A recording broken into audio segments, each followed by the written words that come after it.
आज मेरा एग्ज़ाम था IBPS पीओ मेंस का जो चला गया। ऐसा कुछ अच्छा हुआ नहीं मेरा एग्ज़ाम क्योंकि मैंने पीओ मेंस इतना प्रिपेयर नहीं किया था। इवन मैं क्लर्क भी स्टार्ट किया था अभी प्रिपेयर करना और पीओ मेंस इतना मेरा कुछ खास प्रिपेयर नहीं था, स्पेशली क्वांट्स वाला सेक्शन तो बिल्कुल भी नहीं। तो सबसे पहले ओपन हुआ था रीजनिंग का सेक्शन और रीजनिंग में मेरे अटेम्प्ट्स हैं 2 मार्क्स वाले मैंने 5 क्वेश्चंस अटेम्प्ट किए और 1 मार्क्स वाले मैंने 9 क्वेश्चंस अटेम्प्ट किए। सो इन टोटल मैंने 14 अटेम्प्ट किए हैं क्वांट्स में, सॉरी रीजनिंग में। जो इसमें से एक तो बहुत सिंपल था, पजल जो था जो मैंने अटेम्प्ट किया 5 मार्क्स का। 6 लोग थे, 6 अलग अलग स्टेट्स में वो रह रहे थे या ऐसा कुछ था और उनको 6 अलग अलग गेम पसंद थे।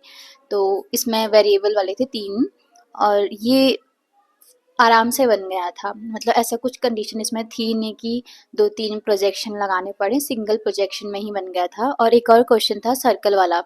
पहले उनको सर्कल में बिठाना था, बहुत सारे 6 लोग 8 लोग थे सर्कल में वो बैठे हुए थे। देन उनको एक स्ट्रेट लाइन में बिठाना था जो थोड़ा मतलब जो टाइम कंज्यूमिंग था। मैंने किया तो था बट मुझसे हुआ नहीं। उसमें मैं सिर्फ 3 लोगों को ही बिठा पाई थी लेफ्ट साइड में जो थे। उसके बाद मैं क्वेश्चन सॉल्व नहीं कर पाई थी क्योंकि उसमें कुछ ऐसा था कि जो साउथ बैठ रहे हैं उनके इमीडिएट राइट में वोवेल्स नहीं होने चाहिए, ऐसा कुछ क्वेश्चन था। तो उसमें थोड़े 2-3 प्रोजेक्शन तो मैंने लगाए, उससे बना नहीं, सॉल्व हुआ नहीं वो क्वेश्चन, तो मैंने स्किप कर दिया था। बाकी 9 जो 1 मार्क्स वाले क्वेश्चन किए हैं मैंने 9, वो तो ठीक थे, सिंपल थे। और उसके बाद जी का सेक्शन ओपन हुआ था, उसमें 2 मार्क्स वाले में तो मुझे सिर्फ एक ही क्वेश्चन आया। बाकी जो 1-1 मार्क्स वाले थे उसमें मैंने शायद 3 क्वेश्चंस अटेम्प्ट किए। मुझे उससे ज़्यादा क्वेश्चंस नहीं आए क्योंकि थोड़ा डिटेल्स में था उसमें। और तो मैंने जीए में सिर्फ इतने अटेम्प्ट किए हैं, 4 क्वेश्चन अटेम्प्ट किए हैं और वो जो मुझे आते थे वही अटेम्प्ट किए हैं, उससे एक्स्ट्रा मैंने अटेम्प्ट नहीं किए हैं। उसके बाद इंग्लिश का सेक्शन ओपन हुआ था और इंग्लिश के क्वेश्चंस ठीक थे, सारे क्वेश्चंस डुएबल थे। और इसमें आरसी भी ठीक थी, कुछ थी एरोप्लेन एयर इंडिया ऐसी कुछ वाली थी आरसी, उनको भी याद नहीं अच्छे से। और एक और आरसी था, शॉर्ट आरसी था, वो वीडियो गेम से रिलेटेड था कि लोग अपना ज़्यादा टाइम गेम्स में लगाते हैं या ऐसे कुछ एक था छोटे से, उसमें 4 क्वेश्चन थे आई थिंक। और बाकी मैच द कॉलम वो तो काफ़ी सिंपल थे। और 2 मार्क्स में जो क्वेश्चंस थे ना वो भी ठीक थे कि 5 स्टेटमेंट हमें दिए हुए थे और उसमें से बताना था कि एक स्टेटमेंट मैच नहीं कर रहा है। एक तो ये क्वेश्चन था और एक हमें ऊपर ऊपर पे एक स्टेटमेंट दिया था, बताना था कि कौन सा इसमें से सेंटेंस है जो इस पूरे स्टेटमेंट को कवर कर रहा है। ठीक थे, 2 मार्क्स के क्वेश्चन भी मैंने किए, 4 क्वेश्चंस मैंने किए 2 मार्क्स के इंग्लिश में और बाकी मैंने 1 मार्क्स के क्वेश्चंस किए और इन टोटल मैंने इंग्लिश में 22 अटेम्प्ट्स किए। उसके बाद न्यूमेरिकल सेक्शन ओपन हुआ था जिसका मुझे सबसे ज़्यादा डर था कि मुझे लग रहा था कि मुझे पीओ मेंस में कोई भी क्वांट्स में तो मैं क्वेश्चंस बना ही नहीं पाऊंगी। बट ठीक थे, जो 2 DI थी वो सिंपल आई थी क्वांट्स में। बट क्वेश्चंस थोड़े से बहुत डीपली पढ़ने पड़े थे तब जाके समझ आ रहे थे। क्वेश्चंस थोड़े से ट्रिकी थे, मतलब लैंग्वेज थोड़ी सी ट्रिकी थी क्वेश्चंस की। और मैंने टोटल अटेम्प्ट किए हैं क्वांट्स में 9, क्योंकि डीआई में 1-2 क्वेश्चन मैंने नहीं किए और एक सीरीज वाला था वो भी सिंपल था, एक वो अटेम्प्ट किया है। और ये सारे 1 मार्क्स के थे जो मैंने अटेम्प्ट किए हैं क्वांट्स में। और 2 मार्क्स के क्वेश्चंस मुझे कुछ आए नहीं उसमें, क्वांट्स में मुझसे समझ भी नहीं आ रहे थे।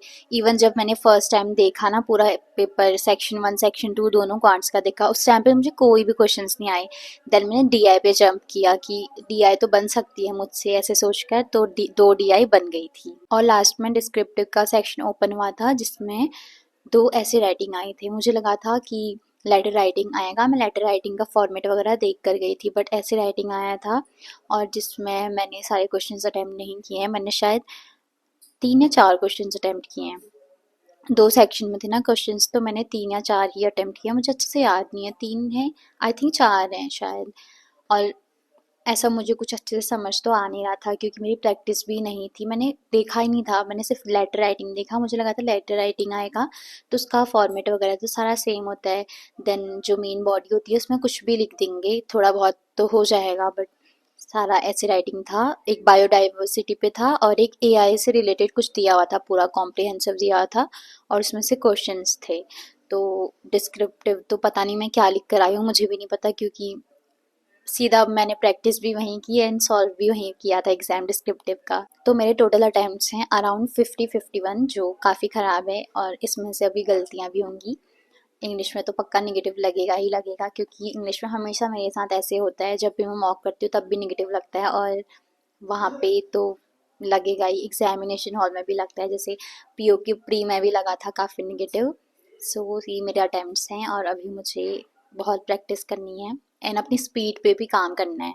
और मैं स्पीड ड्रिल के लिए फॉलो कर रही हूँ स्मार्ट कीड़ा का स्पीड ड्रिल। यहाँ पे आपको दो टाइप की ड्रिल मिल जाएगी, एक सोलो ड्रिल और एक मैराथन ड्रिल। अगर आप सोलो ड्रिल में क्लिक करेंगे तो आप यहाँ पे जो भी टॉपिक्स आपके वीक हैं या फिर आप जिन भी टॉपिक्स को स्ट्रॉन्ग करना चाहते हो, प्रैक्टिस करना चाहते हो, उन टॉपिक्स की प्रैक्टिस कर सकते हो। देन मैराथन ड्रिल में आप 4-5 टॉपिक्स को पिक कर सकते हो जो भी आपके वीक हैं या फिर आपको जो भी टॉपिक्स की प्रैक्टिस करनी है, देन अकॉर्डिंगली आप उन टॉपिक्स की प्रैक्टिस कर सकते हो। इसमें क्वेश्चंस काफ़ी अनलिमिटेड क्वेश्चंस हैं and specially for RRB clerk exam, क्योंकि आरआरबी क्लर्क एग्जाम में स्पीड की काफ़ी ज़्यादा ज़रूरत होती है, क्योंकि अगर हमारी स्पीड अच्छी है तभी हम सारे क्वेश्चंस वहाँ पे सॉल्व कर सकते हैं। तो you can try it out. और अभी दिवाली ऑफर भी चल रहा है, तो अगर आपको बाय करना है स्मार्ट कीड़ा का स्पीड ड्रिल तो you can use FEST25 code, जहाँ पे आपको डिस्काउंट मिल जाएगा एंड लिंक मैंने डिस्क्रिप्शन बॉक्स में मेंशन किया है, you can check it out. And for more updates and free PDFs आप मेरा टेलीग्राम चैनल ज्वाइन कर सकते हैं, उसका लिंक भी मैंने डिस्क्रिप्शन बॉक्स में मेंशन किया है। And yesterday I was going through a video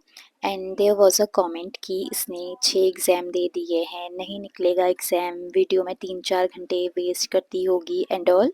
So I just want to say yes, I have given 6 exams till now and I'll definitely appear for more exams until I get selected, because मेरा जो ultimate goal है वो banker बनना ही है, no matter how many attempts it takes। और मैं दोनों चीज़ों को बैलेंस करके चल रही हूँ एंड कोशिश कर रही हूँ कि अच्छे से बैलेंस हो, पढ़ाई भी एंड वीडियोस बनाना भी। कभी कभी केओटिक हो जाता है बट, और अगर यूट्यूब मुझे पे कर रहा है मेरे हार्ड वर्क के लिए, then what's wrong in that. At this age I think हम सब 20+ तो हैं ही, अगर आप लोग वीडियो देख रहे हो तो आप लोग भी आई थिंक 20+ होंगे अगर एस्पिरेंट्स हो तो।